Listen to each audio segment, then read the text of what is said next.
વાત કરીએ પાલનપુરની તો લોકસભાની ચૂંટણીને લઈને આદર્શ આચાર સંહિતા અમલી બની છે ત્યારે પોલીસ મોડી રાત્રે વાહનોના ચેકિંગ કરતી હોય છે।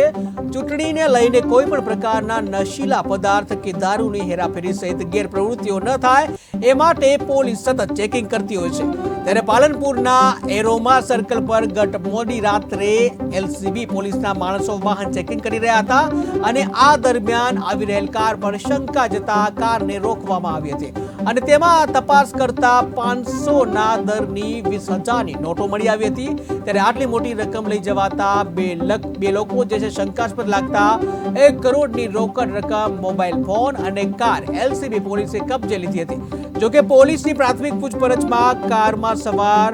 કુશાન કનુભાઈ અગ્રવાલ અને સોના ચાંદીના દાગીનાના વેપારી મુકેશ લાલાભાઈ સોની કે જેઓ આ રોકડ બાબતે પોલીસને સંતોષકારક જવાબ ના આપી શક્યા અને જે રકમ ક્યાંથી લાવ્યા અથવા તો તેના કોઈ પુરાવા છે તે ખુલાસો કરી ન શક્યા અને જેથી પોલીસે પ્રાથમિક દ્રષ્ટિએ 1 કરોડ રૂપિયા જપ્ત કર્યા હતા અને આ બાબતે ગુનો દાખલ કરી વધુ તપાસ હાથ ધરી હતી। બનાસકાંઠા જિલ્લામાં ગઈકાલ રાત્રે એરોમા સર્કલ પર જે માન્ય ડીજીપી સાહેબ શ્રી અને રેન્જ વડા શ્રી અને જિલ્લા પોલીસ વડા શ્રી અક્ષરાજ મકવાણા સાહેબની સૂચના અન્વયે એલસીબીની ટીમ એરોમા સર્કલ પર વાહન ચેકિંગ કરી હતી। આ દરમિયાન તેઓને એક શંકાસ્પદ જે ગાડી છે GJ08 BH 9898 તે ગાડીની વાહન ચેકિંગ કરતા તે ગાડીમાંથી 20,000ની દરની 20,500 નોટો ત્યાં મળી હતી, જેની કુલ